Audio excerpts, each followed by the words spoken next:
hello, everybody, and welcome back to another episode of the Bikini and the Brain podcast. My name is Ashley Kaltwasser, and I'm here with head coach Adam Bonilla of TeamElitePhysique.com.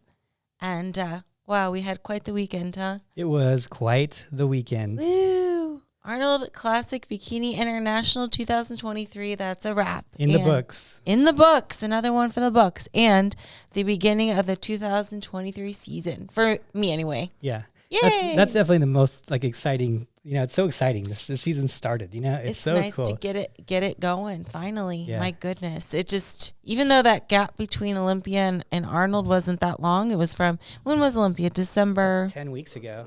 10 weeks 10 ago. Or 11 weeks ago now. So 11 weeks ago, a little gap in between, but seemed like forever because it's a long time for me not to compete. Yeah. So how did you think it all went? How do you think the Arnold was this year as a show? As a show, very organized, well ran, but man, the Arnold and the Olympia, they just take so much more out of you than the typical show. So I can just fly in before athlete check-in on Friday and then just, do my thing on stage. But, for the Arnold and the Olympia, it's like you got to do the athlete meeting, the meet the athletes, the whole prejudging and finals. Usually there's a big gap in between. So there's a lot that goes into it, not to mention all the photo shoots and everything else associated with it, and extra pressure, extra stress, just because it is a bigger show. So definitely takes a lot out of you, and it doesn't help that it's not in our time zone, 3 hours difference from the East Coast to here in Vegas. And I'm currently experiencing that post-show hangover feeling, which no alcohol involved. It basically just means I am exhausted from all the festivities. We flew back in yesterday evening, so at least you got to sleep really well. Yeah, I was really lucky. I just knocked out at 8:39 until about 9 this morning. And then I'm jealous. I was like, hey, I feel like I'm 100% again. So, jeez, I'm jealous. Well, poor Ashley, your sleep is just so. Oh man, it didn't. That whole thing didn't help. I was in Ohio for over a week because I was visiting my family. I didn't really get any good sleep in the time since I've left. So. Hopefully sometime soon I'll get it. But yes, I am still wearing the same outfit as I wore after the show. No shame.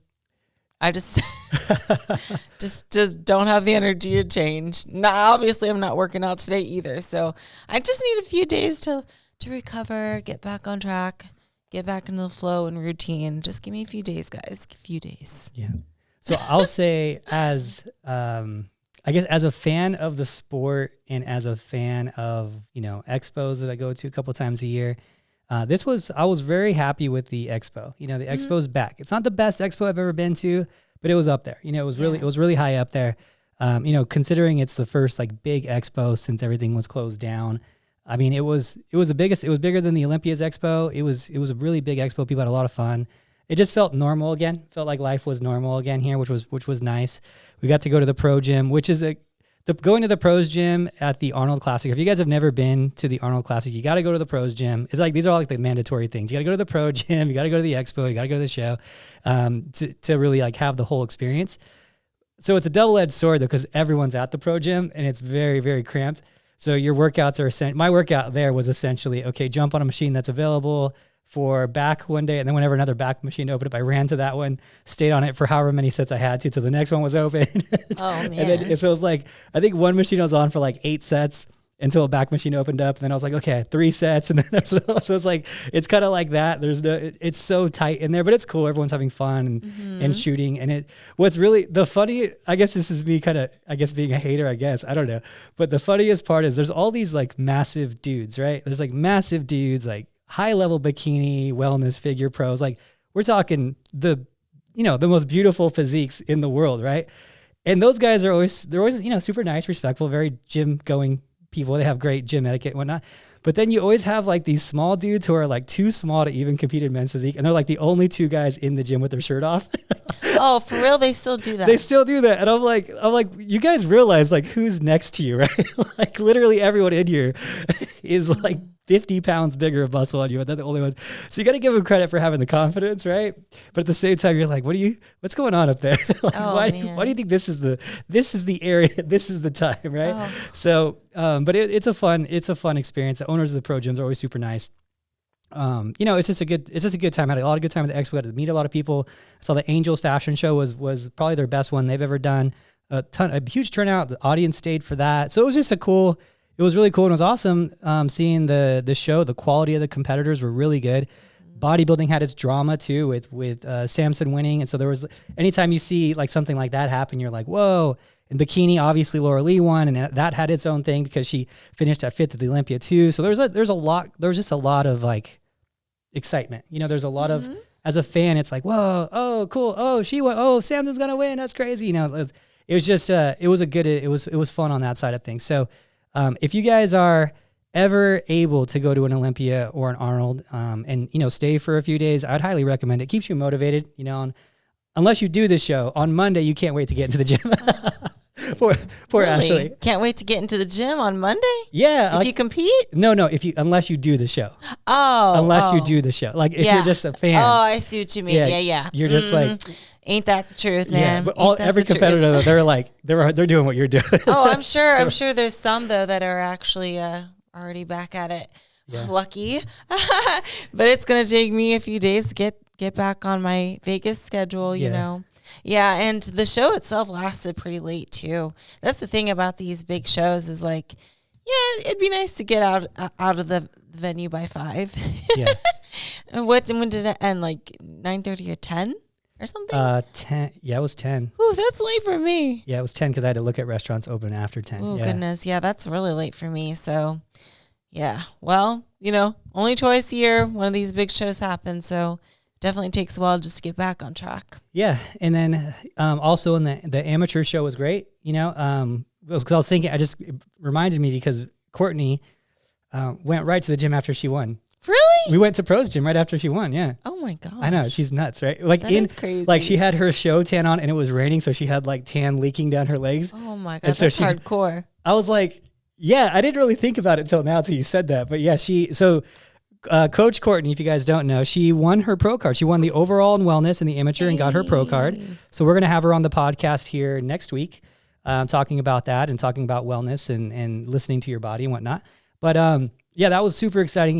It's fun. When you see someone who's worked so hard, and one of our coaches and Sam helps her with her prep, and it's like, it's just an exciting, rewarding part of this, to see those things, those accomplishments, those milestones. It keeps you motivated. Yeah. So, yeah. Congrats to Courtney. And it's cool because she actually, since she won the overall as an amateur, she gets to return as a pro next year with that automatic invite, which is kind of cool. So the winners of the overall amateur divisions get an automatic invite to the international competition, the Arnold International, the following year. So that's kind of cool. One of our own coaches and athletes got that invite already for next year. Well, she will get it, but it's an automatic thing, unless they change the rules, which they better not. Yeah, I think as long as she applies, she gets it. Yeah. So that's really cool. So you'll have a few athletes, hopefully, next year at the Arnold. Hopefully one of them's me, But yeah, that's pretty exciting. So that's a fun one. It's such what a reward being an athlete as an amateur. Because this year, if you guys are watching Bikini, probably a lot of you saw Ukachi in the show, and you were like, "Who is this? How did she get to the Arnold?" Well, that's how it was her pro debut. That's why you guys probably don't know who she was. It was her pro debut, and she got to the Arnold. It's her first pro show, which is crazy, And I was telling Courtney, I was like, hopefully you get to the Olympia one day and all that. But even if you don't, like the Arnold being your show, like that's an awesome career. Saying, I did the Arnold, I got a pro card. Like even just that is an awesome career, So for how much of a reward that is, I think there should be a lot more people doing the Arnold. I think there was a good turnout for the Arnold amateur, but it wasn't like, considering the reward is doing the Arnold, you think it would be deeper. You think it'd be a bigger show. Now it is very few girls get a pro card. So that's why it usually is less. But so you guys know, if you want to do the Arnold and you're close to getting a pro card, like give it a shot, because you get in there next year and you get to compete with the big dogs right away. So it's pretty cool. She actually placed 8th out of 9 too. She did great. Yeah, she ended up beating out Alessia and placed above someone who just recently won a show. So it's nice. It kind of instantly builds your name a little bit, makes the judges aware of who you are. Yeah. So that's cool too. Totally. And I actually got that invite too, because I won the Arnold Amateur overall in 2012. So in 2013, I got that automatic Arnold. That's so cool. So, yeah, it is pretty cool. But yeah, I agree with you. I was surprised I didn't see more amateurs. I hate to pull it back in my day, but back in my day at the Arnold Amateur, there was hundreds of competitors, hundreds. So I'm not sure if people are just getting intimidated now, that they think, oh, it's the Arnold Amateur, I shouldn't even try. Maybe that's the reason. I'm not quite sure. Or there's more opportunities overseas in other countries to get a pro card. That could be the reason as well. Just because, years ago there wasn't all those shows overseas for the international athletes. So they had to come at the Arnold to get their pro card. So maybe that's another reason, but I was surprised. Yeah, that's definitely a couple of the reasons. So as a coach, one of the things that I'll do, like personally, is if I have athletes who are good and they're probably getting close to being good enough to get their pro card, I usually will hold them back from a big show like the Amateur Olympia or Amateur Arnold, because it's like, it is one pro card or 2 pro cards in bikini, just one in wellness. So it's like you better be not just good, you better be great to win that overall. So yeah. So unless there's another reason they have to do it, like let's say they're Canadian and they could only do North Americans, the Olympia Amateur, and the Arnold in the U.S., right? Those shows or Universe too. Then their options are limited, or sometimes you get people who are on that don't have a green card and they want to do it. That's the only option type of thing. So that's kind of what you run into. But before, you're right, they didn't have those amateur Olympias everywhere, and so there was like almost no opportunity to get a pro card. And so you'd have to come and do that, or you'd submit for a pro card to the IFBB and show them your resume, kind of, so to speak, and they may or may not approve you based on your resume. That's how we used to have to get pro cards overseas before. Mm-hmm. And it's funny, it was totally different back then how we'd get pro cards. You'd have to get a resume of shows. So you'd have someone just do a bunch of shows, and it's like, and you just never knew when you were going to get your pro card overseas. You'd say, oh, well, she's won 10 shows. Why don't you submit now for a pro card and maybe you'll get it. And so the Arnold Amateur, though, if you won your overall class and you were from another country, you would get it, but not if you were actually winning the overall from the U.S. Yeah. Which sucks. Just to give them a little background, because they have no idea probably what you're referring to. Back when I was competing, you couldn't win a pro card as an American at the Arnolds. It's definitely changed now, but that would mean that the other athletes from other countries, they could submit for their pro card and petition for their pro card if they won their height class at the Arnold. So what happened was these other girls from different countries that won their height class at the Arnold Amateur ended up getting their pro card before me, although I beat them in the overall. I was the overall winner and I beat all the height classes. But since they were from a different country, they petitioned for that pro card, and I didn't have that luxury, so I had to get mine at Team Universe that year. So yeah, it was frustrating, because I just well, that doesn't make sense. I beat everyone and I didn't get a pro card, but they did. Oh, well, it's all in the past. Yeah. It all worked out. Everything happens for a reason, but I was like, dang it. So let's go into the competition of the Arnold. How did you feel about everything? And how does, obviously the show went super. So to the expediters and the people who ran the show, I mean, it's always such a killer job. Honestly, the Arnold's overly prepared. They're not even just prepared. They're prepared times 2. Oh, yeah. Get there early, wait there in a holding area. It's just so, it really does feel like a professional level show when you're up here. Yeah, I agree. And I appreciate that too, because sometimes shows, not a lot, but I've been to shows before. Most of them would be overseas, where I'm just I have no clue what's going on. I'm hearing 3 different things. But yeah, they're very organized. They make sure everyone's on the same page. We got athlete packets, emails, notifications, be here at this time, be there. So everyone was on the same page. So that made it less stressful. But yeah, as far as the show and the prep and everything, I can honestly say this was one of my more exhausting preps. It was definitely tougher than usual. We tried different prepping techniques, but also what didn't make it as easy was my sleep was extra bad weeks leading up to it. But they're not always going to be easy preps. But I think like now that I am in shape, I'm really good at maintaining. So that shouldn't be a problem for me just to kind of like maintain. But as far as the actual show itself, I felt like I made some improvements, and then things that I still need to improve on. Now, we haven't gotten like judges' feedback yet, so it's hard to say exactly what, but from like a visual standpoint, from what we could see, there's obviously still things that I can improve on. Of course, there always is, no matter what. So I think some things that did improve already that I could notice right off the bat is my presentation got a little smoother, I would say. No, it's not like the best ever. Like I have a very kind of plain Jane style of posing, so it's not like the most extravagant, flamboyant routine. And of course, posing in routines, that's subjective anyway. You can't necessarily say one is better than the other because everyone has their own style. But I definitely felt smoother. So I'm not sure if that came through in the actual routine, but for me, it felt better. My walking as well felt smoother, a little easier. And I would say from a physique standpoint, I feel like my shoulders got a little bit broader. I don't want to say bigger, but like broader. So maybe that's like an upper back improvement or shoulders, but it's always hard to tell too, is because like we didn't get much photos back yet. Most of the content we saw was just from like iPhone.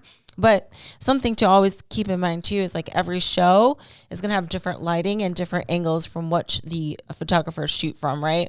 You can go to one show and be just as lean as the other one, but you might look softer because the lighting is bright and more forward facing versus like another show where the light's coming down from above and it's dimmer lighting. So it's always hard to tell and pinpoint exactly because of the angles and the lighting. But I mean, that's kind of like you have to just see what you got as far as like the feedback from the judges, which we haven't gotten yet. Yeah. Yeah. As far as your prep goes too. So it was a little bit of a strange leading up to the Arnold, which wasn't very much not typical scenario. Cause coming out of the Olympia, when you were sick for like a week, and then your weight was at, what was it, 217 or 117? Yeah, I was 217. 117. Yeah, I put on 100 pounds after the Olympia. 117. Within the span of 3 days, I put on 100 pounds. Considering you did a pretty good job. So we were selling programs like crazy today. Depends on what kind of weight. Give me that 100-pound, 10-week weight loss. So she was 117 after the Olympia, and on stage at the Olympia was in full shape, was like 119, 120, right, this year. So she was 3 pounds or so lighter, but not in Olympia shape after the Olympia because she got sick. So we raised calories up. We tried gaining back that fullness that we lost for a little while. It didn't take too long to get it, but then we pushed calories. So, hindsight, that did make the prep maybe a week harder than it had to be. But we were trying to get more fullness and get everything we could out of that mini little time period we had and recovery period that we had after the initial, being sick. Everyone got that Olympia flu, whatever that was. Olympia Cron strain. Dude, everyone got that. And I know. It beat everyone up. Except for you. Yeah, I don't know what happened. You know what's crazy? I don't get sick. Like, I think I've been sick once since I've known you. But when I get sick, it's like, I hope I don't die sick. You got the coronavirus. Yeah, I got the corona, and I was like, I'm in perfect shape for the corona. Like, I don't need anything, And I was like, I'm gonna be fine. You lost your voice, and I remember. Dude, I've got beat up. There was 2 days where I was like, I might have to go to the hospital, And I probably stupidly just tough guided it at the house and was just on the phone with people. But there was times I couldn't breathe very good. So I don't get sick. I've been sick. I remember like 2 times in the last like maybe 15 years. The last time I went to the hospital, it was like the flu. Oh. Yeah. So So hopefully I don't get this one from this expo. I hope so either. Yeah. So, but yeah, it did beat you up. And even though, it wasn't technically in your prep, but it was like there was a recovery period of that. And then, your net difference, though, I think you got pretty close to exactly where you would have been either way. Maybe you would have been a pound heavier or something at the end. But yeah, no, I hats off to you for how hard you worked, because considering considering how everything was going in the timeline and everything, I think many other people would have pulled out with that scenario, because you did have, a lot went against you in this prep for sure. That being sick, you not getting sleep, us having to raise calories, up having to go through a gaining period when we didn't, typically wouldn't do that in between. So it was like, you were all over the place on this one. It was like down, up, down, try to get back to where we need to be. Can't sleep now that we're trying to get back to where we need to be. Hopefully we can get back to where we need to be. Okay, we're where we need to be. It's Thursday. Man, it was a roller coaster this right. Well, what made it difficult too is because I don't know if you guys know on your end, but you have to apply to get invited for the Arnold, right?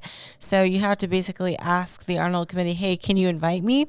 And those were due before the Olympia happened. And I think this is what really kind of messed people up, is because a lot of people were waiting on to see how they looked and how they felt at the Olympia to then put in for the Arnold invite, right? And we didn't have that luxury. We had to put it in before the Olympia. So a lot of people kind of felt a little trapped, I think, after, because it's like maybe they didn't do as well at the Olympia, or maybe something went in a way where they needed more time and wouldn't ideally want to do the Arnold, but since they already submitted for it, they kind of trapped themselves into it just because of the timing. Yeah. It won't be like it this year because the Olympia is earlier, but kind of like bad windows, I guess. The window was really rough this year for the Olympia, because it wasn't just, so you guys know, from what I heard, 1,600 people apply to the Arnold. Yeah.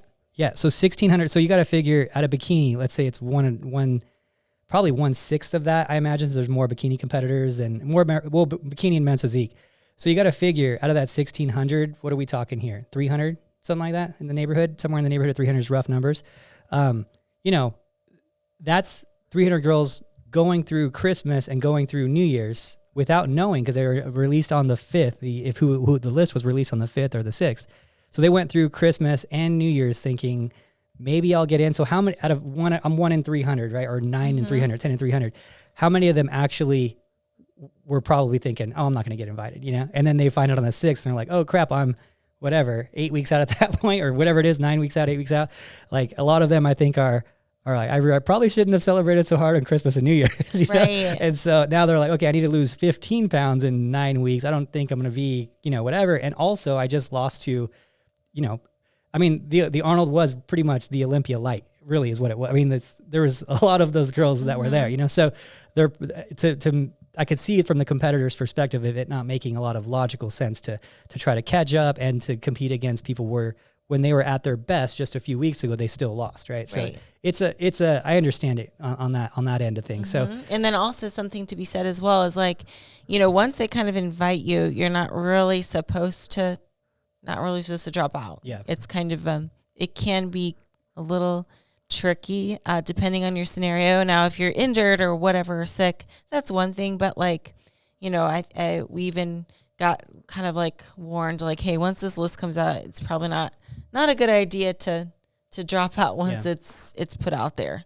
So it kind of like traps you a little bit, once you're invited. So it's like, yeah, it's a rock and a hard place situation. So, but in the end, it turned out really good. I mean, there was the competitor list, though, a lot of it was smaller. You had 7 in some classes, and you had, it was between 7 and like 10 mostly. Right. They invited 10, and then some people had to drop out due to injury or sickness or whatever. There was, but the level was super high. I mean, there was so much, like, I don't have any other word besides saying drama, but not in a bad way. Like, just a dramatic Arnold. Like, all these things happened. With Samson beating out Nick, Laura Lee coming back after the Olympia mishap, right, where she got 5th, when she was probably the projected winner that year. So like, it was just there was a lot of Aaron repeated. So it was just cool. It was just a fun, like a fan favorite Arnold. As a fan, when you're sitting there. Like, I remember being a fan when Ronnie Coleman was competing, and you'd go to the Olympia and you're kind of just there, like, knowing he's going to win, because he won so many of them. You're like on year 6 and you're like, oh, well, he looks amazing. It looks awesome. He looks better than last year, just as good as last year. He's going to win again. Like, it was like, he was so far away from everyone that it was just like obvious, and it got kind of boring at a certain point. So when these things happened, because everyone thought Nick was the favorite to win this one, right? Because he won it last year and he beat everyone out that was there, and he was looking better than he's ever looked. And then all of a sudden the momentum started changing as like a fan, and you're like, wow, Samson. There was a period where I thought Nick was third for a period. I was looking at Andrew Jacked, and I was looking at him. Andrew Jacked is his physique, and I know most of you guys are bikini, probably don't see it, but I feel like him or Samson are going to be like the next Mr. Olympia. If Andrew can pick up his speed on how much muscle he builds, I think he can beat Samson to the punch, because he's so pretty. Like, his physique is just so ridiculously pretty, and you have all these three different physiques. Samson's like the closest to Ronnie, and Andrew Jacked is just like carved out of granite, just this beautiful physique like of art. And then you have the monster, like a monster, which is Nick. He's just like a total beefcake, right? So you're like, what are you going to pick with and whatever. So it was just cool to see all these transitional things starting to happen. And then Rami, who people thought might just come back and take the whole thing, it might have just been a mishap at the Olympia. So it was less cool as a fan to watch, Mm-hmm. And so and as far as like the men's physique goes too, I'm someone who's been vocal about, men's physique getting really, really big, getting a little bit too big. It looks like they're controlling the size a little bit more. It looks like they're somewhat tapering it back down, the guys they're picking. So it's been cool to watch, see them, how they're doing their corrections and whatnot. So yeah, as a fan, very happy. Mm-hmm. So absolutely. Beefcake. Ooh. Yeah. Nick the beefcake. I wish that would be a word to describe me. Maybe one day. Beefcake. I'm such a beefcake. Oh goodness. But yeah, it was great. And it was also nice to see a lot of people who are viewers and listeners of the podcast. That was awesome to meet everyone. And do you want to? Oh, you want to do our plug? Let's. No, you do it. Okay. Yeah, well, you pointed to it, so I was like, oh, you want to do it? Yeah, no, you're going to speak upon it. Yes. Okay. All right, guys. So we are going to start doing this thing for the year. I'm wearing merch. People have been asking for merch. And what's funny is people asked me to make a Team Cockroach shirt. Oh, no. Like, no. We don't do that, Adam. Okay. No, I'm not that egotistical. You know what? They asked for it. People asked for it. Okay. No. If you want to make one, go for it. I will not. Okay. No, I'm not. No. Well, maybe I'll make like a cockroach in like a bikini and put it out there. So, okay. So like, all right, let me tell you about the merchandise. All right. So there's this company that they print your logo on shirts and stuff. And so we put this Bikini in the Brain stuff. It's on the YouTube. It's only on the YouTube. The website won't have any of it. The website is stuff that we keep at for our athletes, and we don't make any profit on that. It's like $3. It goes to the shipper and all that stuff. So we sell it pretty much at cost on the website, any team apparel. But on this site, on the YouTube, we are going to be doing this thing for the Miracles of Christmas. It's this guy in Austin. He gives toys to underprivileged kids who don't get toys at Christmas, and that's something that Goob actually introduced me to. And I donated to them last year, and I figured, you know what, this is like a free service. It doesn't cost me any time or anything like that, and I'd rather not take the money. So we have it on the YouTube now where you can buy Bikini in the Brain merch, a bunch of random stuff on there. And it's on the YouTube link, and any profit we make for the remainder of the year will go to the Miracles of Christmas. I don't know what that is. I don't know if it's going to be a few $100s or thousands of dollars, but whatever it is, 100% of it that we get is going to go to them, and hopefully give some kids some toys for Christmas. And and so, with my upbringing and stuff, I like that stuff, because that was kind of my scenario. So anytime I can help out with that, I think it's great, and it doesn't cost us anything. So why not? Love it. Such a good idea. I love it so much. So yeah. And if you guys don't want to buy anything, Miracles of Christmas, they have an Instagram. You could donate to them, and it's just small, like $10 toys and stuff. But when you don't have anything, it means a lot to a kid. I didn't even look forward to Christmas and birthdays because I know it put so much pressure on my mom. Like, I just didn't even enjoy it. Because she was like, single mom, worked 3 jobs, and it was like, it just didn't even want to add that to her stress. So I just like these things because you could see them, and these kids are all happy in their pictures and getting toys, and it's like, it's Christmas for them. So it's just cool. So anyway, hopefully we can generate some funds for them. Mm-hmm. And yeah. Love it. Cool. So anyway, that's the merch. That's the merch stock. That's what these cups are. Yeah. Sorry, I got excited about that if I cut you off. Oh, no, it's okay. I love it. It was such a cool thing. So what a good idea. Yeah. But yeah, I would say that handing it off to you, Adam, as far as like how the bikini portion went, since that's what we're most, I guess, into, bikini. Yeah. How do you think the show went? I know I mentioned things things that went well on my end and things I can improve on. There's still lots to be done. Yeah. You know, I always say I'm a work in progress. So as everyone should be, no one should ever be satisfied and just be like, yep, good enough. So we're always looking for improvements. And, you know, I think for me too, it's kind of, you know, as I see the shows happening and stuff, I do feel like I'm quite small in comparison to the lineup. So that's something that we always have to kind of keep an eye on with the fullness and everything like that. You know, when I say small too, I don't mean height wise. I'm 5'5", so I'm average. I'm, you know, alongside with the other girls, I'm average. But as far as like structure wise, I'm a bit petite. So it's something that we have to always just, you know, keep in mind and consider when doing like shows and stuff and staying full and everything like that. Yeah. And so, so that's funny. We can go in, I think we should go into it a little bit, what people kind of expect to see for the remainder of this year. And I don't think anything really changed from the Olympia to now. There's pretty much the similar thing.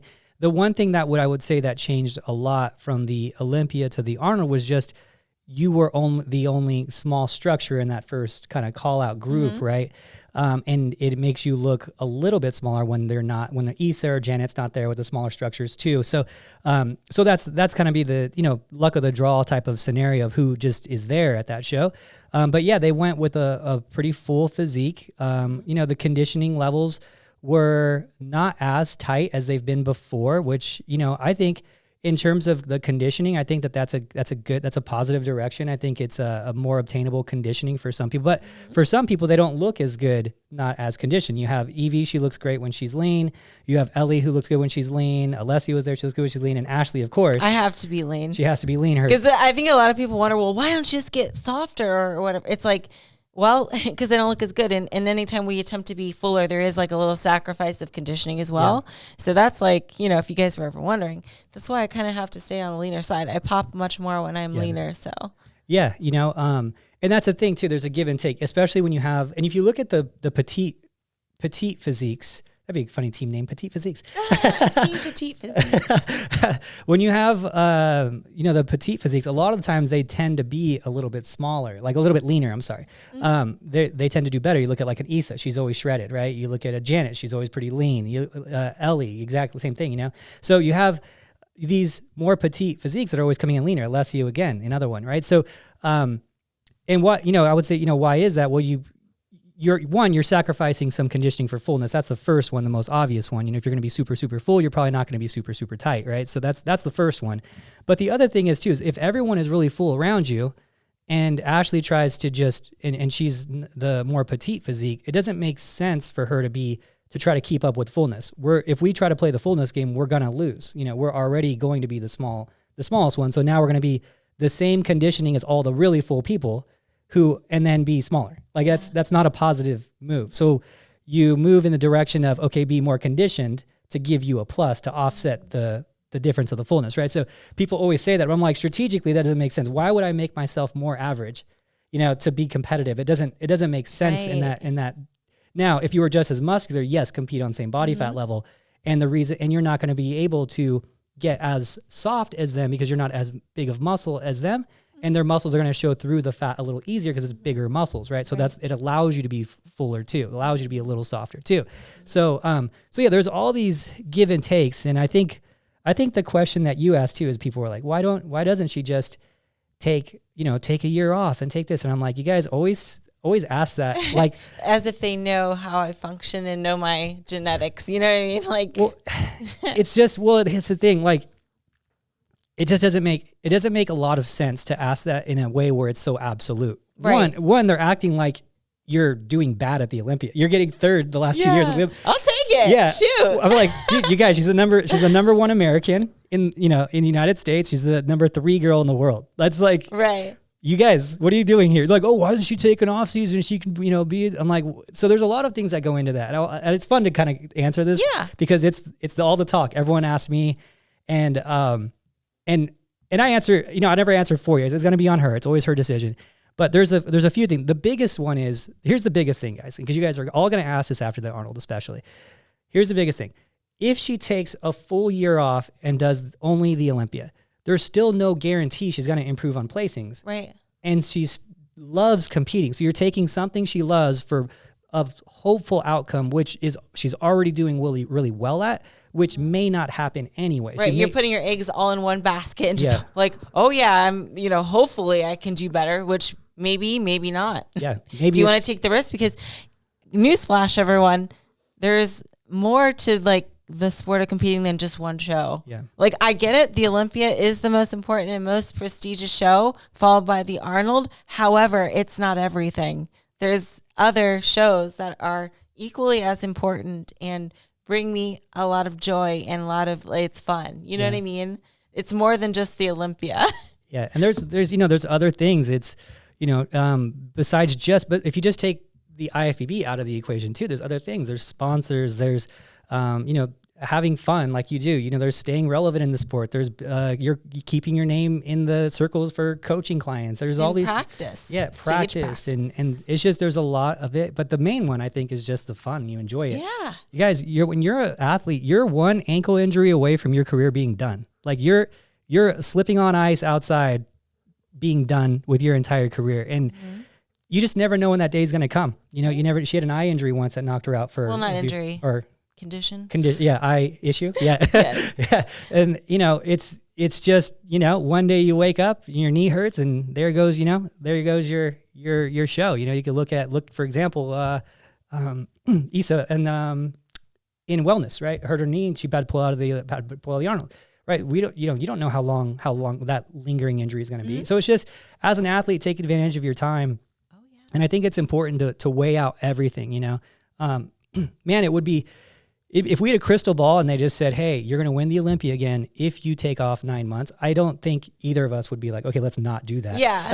It's just not guaranteed. And I'm a very realistic person. So I'm like, why would I take that chance and just hope and pray? Oh yeah, maybe I'll do better. Because what would really suck is if I took all that time off and I didn't do better, and maybe I didn't even look better. Who's to say I'll even make those kind of improvements that would be noticeable? I'm still improving. Don't get me wrong. I just don't think it's at the rate as people would think, right? It might slow down my improvements a little bit, but I honestly don't think so, because here's why. When I have a show coming up, I train way more intensely and I'm way more focused. Whereas if I had a show that isn't for 9 months, I'd be like, I'm not quite as motivated. So, I think a lot of people might not see the improvements I'm making because since I compete frequently, the rate of which I'm improving, for example, whenever you check in once a month, you're going to see more improvements than when you check in every day, because there's small little improvements, but they're still happening, but they're just more subtle from each show. Subtle, right?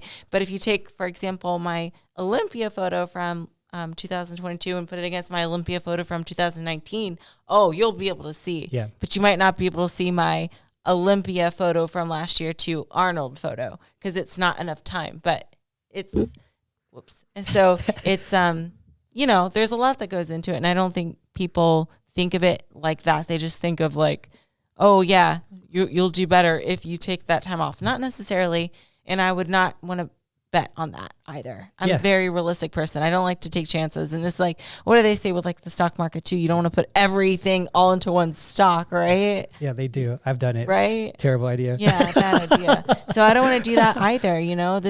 There's more to my career than just one show per year. Yeah. And if you do one show per year, go, do it. That's awesome. But for me, I'm not taking those kind of chances. Yeah. And it's the model makes a lot of sense because you do see people who kind of climb and reach their peak physique, right? And then they, and it works and you see it, right? But that's for them. And that was the trajectory of they were going to get to eventually.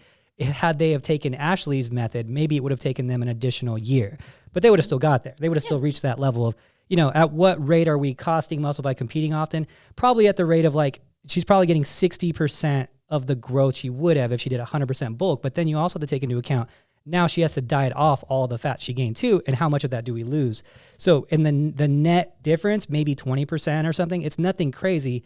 And as an advanced athlete, if she were to put on 8 pounds, which would be a crazy amount of muscle, 8 pounds would probably put her in a figure division. So we don't need that much anyway, so it is happening, and you just have to look at the picture. So I'm glad we can answer that too. Oh yeah, I get asked that all the time too. It's like, yeah, people ask me that like it's so absolute. Yeah, they're like, why don't you just take off another year and win the Olympia? And I'm like, dude, one, like, you don't know Ashley. She loves competing, so you're gonna take that away from her. And then what if she did it and then she looked worse? Yeah, that would suck. I would have so many regrets. I would have been like, shoot, I should have just competed anyway. Yeah. You know what I mean? Because there's also improvements to be made, even like with stage presence and refining your hair, makeup, suit, everything, every other little detail that goes into it, right? Yeah. But yeah, I just think that's silly. And you guys hear me say this all the time too. The Arnold and Olympia, they're exciting shows, but they're not fun shows. They're not fun. They're exciting. There's a difference. A lot more pressure, a lot more eyes on you, and it's exciting, but I wouldn't consider like, oh yeah, loosey-goosey fun. It's more of like intense kind of feeling. So it's nice to have some fun in there too. It keeps me going. And, you know, I don't think I would be, like going back to what I said, I wouldn't be as focused or motivated if I only did one show per year. I'd be sitting back like, oh man, I'm not competing for a long time. I can just take it easy. And, you know, so that's just not my style. And I have taken longer off seasons before. You did last year. Well, not even just last year. I'm talking years before that. Oh, that's true. Yeah. You know, and I didn't see like that crazy much of a difference, you know. Back in the day, there was times I competed like 3 times a year, and still it wasn't like I made crazy improvements in comparison to when I'm competing more frequently. So it's just something we have to monitor and keep in mind. But I'm just taking advantage of the time that I have it made for me, you know? And so why the heck not? Yeah. Yeah. So it's fun. And there's so many other parts of it, right? Like arguments for and against and whatnot too. But I think the strongest one is that, you know, totally. What the net difference, you know, if we could crystal ball it and say, yeah, for sure, we would tomorrow. All right, we're not working, we're not doing any shows at the Olympia, but it's just not that cut and dry, you know. Totally. So, but yeah, I'm glad you answered that, because that's always the first thing. I get asked that all the time too. Well, why don't you just take like all year off and just compete at the Olympia? Like, dude, like it's just a recipe. Like it's like, that's totally the answer, because I've never tried that before. Yeah, like all the girls are sitting at home right now and they're like, oh, damn, I'm gonna lose the Olympia because Ashley took a season off. I'm not, you know what I mean? They're just gonna be like, okay, I guess I got to be a little better. Like, they're not gonna just, you know. Yeah, that's not how the physique work. It's not. Exactly. If it were that easy, right? If it were that easy just to take the whole year off and you would then do better at the Olympia, then like you said, of course we would, but it's not guaranteed. And I'm not a risk taker like that. Yeah. I'm not going to put all my eggs into one basket, hoping and praying I do better at the Olympia, because if I didn't, I would have so many regrets, and I'm trying to live my life with the least amount of regrets possible. So for me, it's a better bet just to kind of like do what I want, compete more frequently. Now, of course, we do have to be smart about it, as we are. Like, we'll only do a few cluster shows before we're like, okay, you're getting a little too stringy.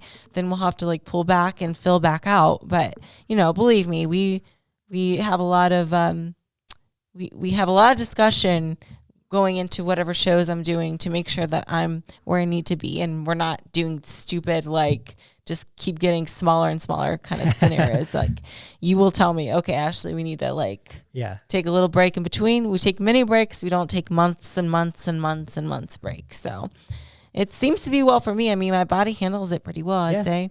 And going back to, that is my advantage. You know, we all have advantages. My advantage anyway is like, I'm really good at maintaining. Like, you know, once I'm there, I'm pretty good to go. You know, so yeah. But another thing, going back even previously before too, is like the whole like, oh, why don't you just come in softer and fuller? Yeah. In a perfect world, I would be fuller and just as lean, right? But that's not the case. I'm always going to sacrifice a little bit of softness and conditioning. And I think it's actually an advantage to girls that can pull off being softer and still look amazing and still pop. That's actually an advantage that I don't have, but it's an advantage. Yeah. So, and I got to say this too, just shout out. They got it right. This show, this last Olympia, Laura Lee looked amazing. She still has nice tines and she's not overly ripped or anything. I also would have chose her as first. So good job with that. It was a balance. It was funny because, I pretty much talked to everyone after the show. But I talked to Maureen too, and I was like, it's one of those things, like it's a wow factor versus a complete factor. And what are you going to go with that day? And Maureen was more of the complete factor, right? Mm-hmm. Her balance was there, her fullness was there, her roundness was there, but Laura Lee has the wow factor, right? Mm-hmm. So it's like, do you go with it and go with that? And Laura Lee's her only issue is her glutes are a little bit overdeveloped and a little bit overpowering to her physique, but it's enough. It's not enough where it offsets her wow factor over that decision that day of Maureen's completeness, right? So it's like, I was like, I completely see the argument there, and it makes perfect sense to me why we'd go with her that day. Huge improvements from the Olympia to the Arnold, and it just shows you, the fullness factor being a big factor, and it looks like they're going with that. Well, the girls that they had to choose from were the fuller girls there, so they went with those that fuller physique, the little softer physique, which I'm happy. If you could pull that off, I'm really happy that they allow that, mm-hmm. because there was a time where they weren't allowing that, and I think that a lot of girls were struggling with getting their conditioning levels down to, let's say, like a year level conditioning, and that was kind of a standard for everyone mm-hmm. for a certain point. So now it's kind of both, right? It's kind of whatever's best on the physique. So I'm super happy with it because it gives, I think that's the thing about bikini, that it should be for everyone. I think everyone should be able to do bikini, whatever your structure is. Maybe not at the highest level, but still be able to hit the parameters of meeting a criteria of a physique, right? Mm-hmm. So, and I think that that's great. And I'm glad they're doing that, toning it down a little bit with men's physique too, because it's the same kind of, I was in that situation where it's like, unless I'm a bodybuilder, I can't do men's physique, right? Which is still kind of the case. But at least bikini, it's like, well, maybe I'm just a little, I can never get shredded. Well, then you can aspire to be more like the fuller girls, and you're the girl who's a little more petite. Okay, well, maybe you aspire to be more like an Ashley or a Janet or Issa, where you're a little bit leaner, right? So it just kind of creates that, mm-hmm. The best look for that frame. And I like that that's an option for everyone too. And Absolutely. I think it's a little more obtainable when it's mm-hmm. that way now than it would be if everyone had to be shredded. Oh yeah. And I think the cool thing about bikini is like you'll see different levels of conditioning on stage. Like, even though I would say I'm probably a little more conditioned than most, I would say for bikini, maybe I'm in the middle actually. Yeah. I mean, honestly, at the Arnold's like last weekend, I was by no means the most conditioned one either. So there's something to be said for that as well. Yeah. There was girls backstage that actually had some striated glutes, which I was, whoa. Yeah. I will never have a striated glute. So I'm by no means like the most conditioned. I think I stay in that like borderline where it's like, I don't think I've been told in a long time that I was overly conditioned. Yeah. I was just told, like, you're fine with your conditioning, don't get leaner. But I haven't gotten marked down for being overly conditioned. So I'm kind of riding the line sometimes. Definitely not at the Arnold's, but, like, there's been times where maybe I was riding the line, but no, not over the top because, I'm not veiny. I'm not, like, overly striated, in my opinion. And for certain, my glutes aren't striated either. Yeah. So that's when you probably going too far in bikini, when you have zebra stripe glutes pumping up backstage. zebra stripe. Zebra stripe. Like, you know what I mean? Like on your glute, when they're pumping up, you can see like the horizontal lines. Yeah. Yeah. Like I'm like, whoa. The feathering of the glutes. Oh, yeah. I was like, I've never seen that in my own glutes anyway. So it's pretty crazy. Yeah. I was seeing, and you can see it a lot in the walk. And then when they're doing glute kickbacks and stuff, you're like, whoa, maybe you pushed it a little too far there. Yeah. And when you've pushed it too far, we've had it happen maybe twice where the judge is like maybe a little too lean. They don't say, they've never been like, whoa, you guys, what are you doing? Like, what did you do? Like, it's always been like, maybe it is a little bit too lean. And then that would be like a show where you got second because of it, type of thing. Yeah. So it wasn't like, you were so lean, we didn't even put you in the call. Yeah, that. I think the last time I got told I was too lean was in Spain in 2021. Yeah. That was the last time I got told I was too lean. And I would agree. I was probably too lean too. I think like for me, when I do get too lean, you can see it in my core. Like my core gets really small, not ribby though. I never have ribs, but I get like abs, like my abs, my six pack, which I never train, by the way. They're just there. Yeah. But I'm glad that I don't get ribby though. That's one good thing. I have too much serratuses to get ribby. So you won't see that on me. Yeah. Especially the smaller framed girls, when they get ribby, it looks skinny, right? When they get ribby. So I'm glad you don't get that too. Yeah. It's hard when you get a really small frame girl with ribs. It's hard to make them not look stringy. Right. Because their whole core is like, small, and then bony. And you're like, ugh, so tough. It's so tough with that. Yeah. So when we say ribby, we mean like where you can count the ribs, not your actual like rib cage like shelf, I guess. More of like you can count like 1, 2, 3, 4, 5, 6 ribs. Like that's when it's considered ribby, I guess. So any other takeaways you saw from the Arnold? I mean, nothing that I've seen is changing in terms of posing. No big things have changed. Actually, I did notice is it just me or are they getting a little more basic with the posing now? Oh, the routines? Yeah. Yeah. Which thankfully, like so we didn't have any time limits at the Arnold for the prejudging. We did actually at finals, but not for prejudging. I could have sworn like there used to be a lot more fanfare, like woo. Yeah, I would like to see the timer on those. Does that make sense? What am I looking for? Flamboyant. Yeah, like flamboyant. Time of just. It seems to be more basic, which is more in my style, but I don't know. I could be wrong. I just saw from backstage. No, I would agree. Yeah, I agree. I think that people got the memo last year, so there is that. Yeah, because Sandy always says the more time you spend on stage, the more time we can see your flaw, the more opportunities. Like, so maybe. Yeah, they were getting pretty crazy. I think it got to one girl had a 2-minute posing routine. Yeah. Which is... When was that? It was a smaller show. I forget what. But then that's when they made the announcement. And then it was like Tarek, and he was like... Tarek, he's hilarious.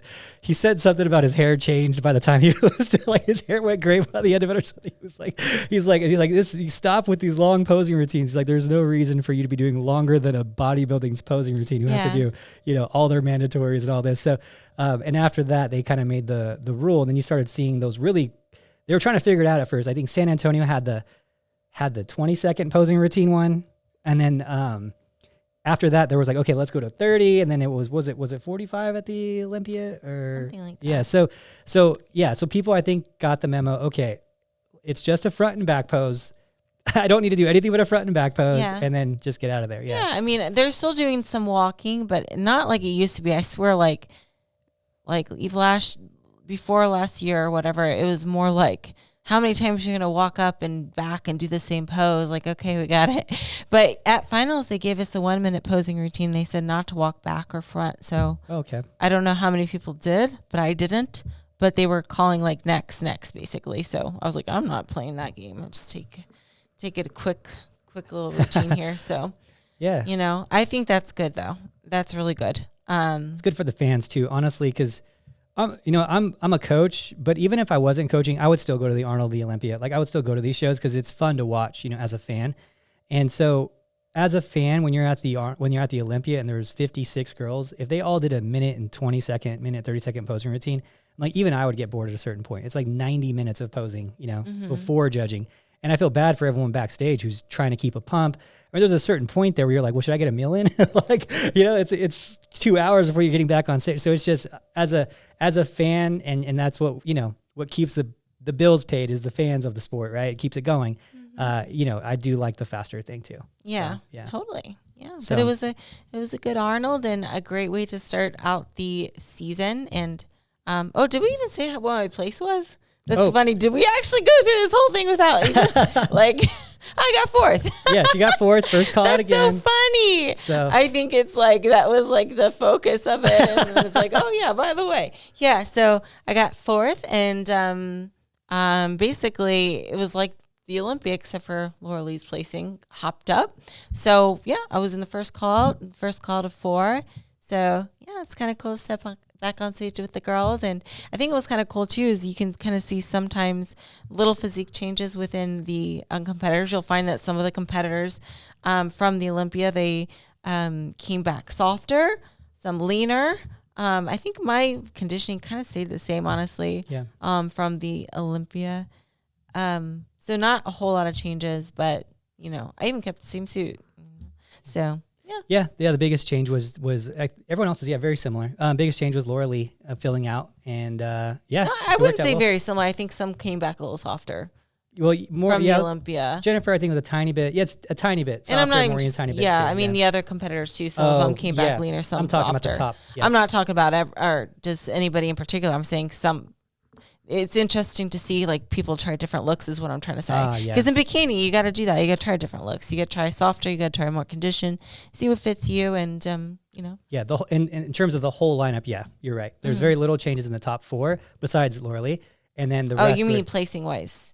I meant physique wise. Yes, physique wise. Yeah, very little changes besides the Lauralee was like a big change, and everyone else was minute changes. And then, but from 5th on, there was big changes too. Yeah. You know who I was super impressed with too was Romina. She came back. She looked really good. She did. I was when she came out, I was like, dang. I even told her I was like, best I've seen you. So I was like super happy to see her looking really good too. So it was cool. It was fun to see these people just making improvements. Can I just say something too?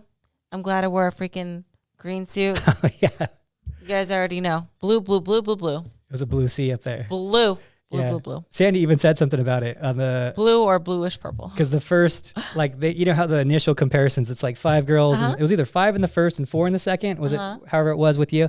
And I think it was 5 in the first. And no, it was first call was 4. No, the initial comparisons, not first call. Oh, you mean the group? The group comparisons, yeah. They were all blue, and Sandy said something about it. She's like, "You guys all got the memo to wear blue today," or something like that. Shoot, what if I wore red? That would have been really different. Yeah, because green's still cool color, but red is warm. So yeah, it's a blue season, guys. It's a blue season. It's been a blue season for like 5 years. Yeah, it's such a safe color though. It is good. safe because it looks good on everyone. Yeah. So if you guys want a suit color that you know is going to look good on you, blue. Yeah. Royal blue specifically. You can't go wrong. No judge is going to say that's a horrible color on you. Yeah, for sure. Look great. So I guess with that, guys, that's it. Yeah, that's it. That's it until the next show, Season is started. It's officially started, and I'll be much more excited about it once I get some sleep. Hopefully tonight. So yeah, sorry if I'm very low energy today, guys. Yeah.